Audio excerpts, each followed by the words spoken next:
এখানে খুব সম্ভব একজন বক্তা নতুন কুড়ি এই কথাটি উনি বলেছেন ওনার বক্তব্যে।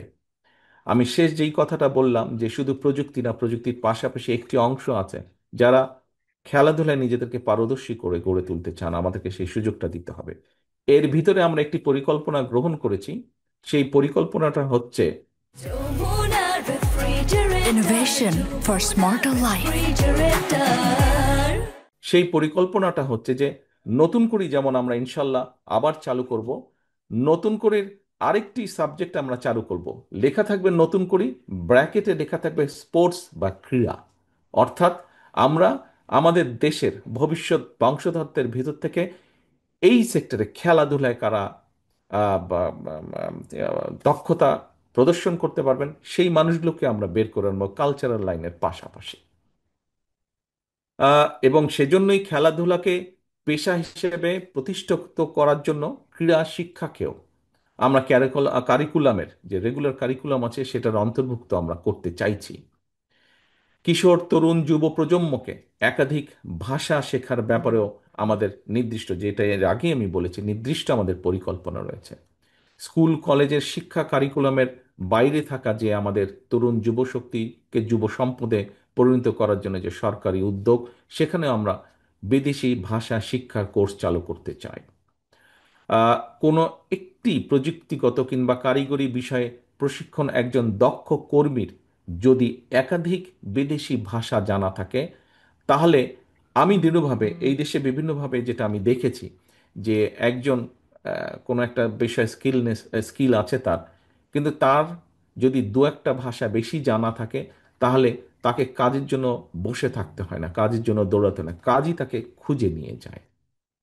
এবং এই বিবেচনায় যুবশক্তিকে প্রশিক্ষিত এবং দক্ষ কর্মী হিসাবে কর্মক্ষম করে তোলার জন্য সরকারি ব্যবস্থায় আমরা প্লাম্বিং, ইলেকট্রিশিয়ান, মেকানিক, ল্যাঙ্গুয়েজের পাশাপাশি ডেন্টাল হাইজিনিস্ট কিংবা মেডিকেল টেকনিশিয়ানের মতন দেশে বিদেশে চাহিদা সম্পন্ন স্বল্প মেয়াদী কোর্সগুলো চালু করতে চাই আমরা। কারণ বিষয়টি হচ্ছে যে বিএনপির রাজনীতিই হচ্ছে আগামী দিনে কর্মসংস্থান ব্যবস্থা করা, বেকারদের জন্য বা কর্মক্ষম মানুষের জন্য কর্মসংস্থান ব্যবস্থা আমাদের রাজনীতির অন্যতম মূল লক্ষ্য বা উদ্দেশ্য।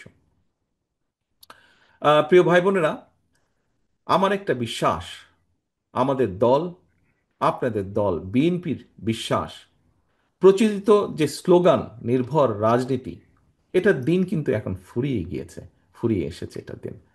জনগণ কিন্তু এখন প্রচলিত রাজনীতির একটি পরিবর্তন চাইছে। জনগণের আকাঙ্ক্ষা, জনগণের যে আকাঙ্ক্ষা নিয়ে সকল বক্তাই প্রায় কম বেশি কথা বলেছেন, এই আকাঙ্ক্ষা পূরণের জন্য প্রতিশ্রুতি নয়, বরং বিএনপি বিশ্বাস করে প্রতিশ্রুতির বাস্তবায়ন। এবং এই কারণেই কিন্তু বিএনপি প্রত্যেকটা সেক্টরে যেই পরিকল্পনাগুলো আপনাদের সামনে তুলে ধরলাম, এই পরিকল্পনাগুলো কিভাবে বাস্তবায়ন করা যায় সেটার জন্য আমাদের একটা প্ল্যানিং আমরা তৈরি করছি। বাস্তবায়ন কিভাবে আমরা করব, আজকের এই যুব সমাজের মাধ্যমে দেশের তরুণ যুবশক্তির কাছে আমার আবেদন, আপনারা বিএনপির জনমুখী গণমুখী কর্মপরিকল্পনাগুলো দেশের সকলের সামনে, জনগণের সামনে তুলে ধরুন। জনগণের রায় বিএনপি রাষ্ট্র পরিচালনার সুযোগ পেলে সামনের দিনে ইনশাল্লাহ আমরা এই পরিকল্পনাগুলি পর্যায়ক্রমে ইনশাল্লাহ বাস্তবায়ন করব। জনগণের জীবন মান উন্নয়নের সকল পরিকল্পনা যদি বাস্তবায়ন করতে হয়, বিএনপির প্রতি জনগণের স্বতঃস্ফূর্ত সমর্থন প্রয়োজন। জনগণের, বাংলাদেশে জনগণের শক্তি প্রতিষ্ঠা করার জন্য আগামী জাতীয় নির্বাচনে বিএনপির আপনাদের সহযোগিতা এবং সমর্থন প্রয়োজন। অন্তর্বর্তীকালীন সরকার এবং নির্বাচন কমিশন জানিয়েছে, ফ্যাসিবাদের ১.৫ দশক পর ফ্যাসিস্ট মুক্ত বাংলাদেশে আগামী ফেব্রুয়ারি মাসে ইনশাল্লাহ জাতীয় নির্বাচন অনুষ্ঠিত হবে। দেশের সকল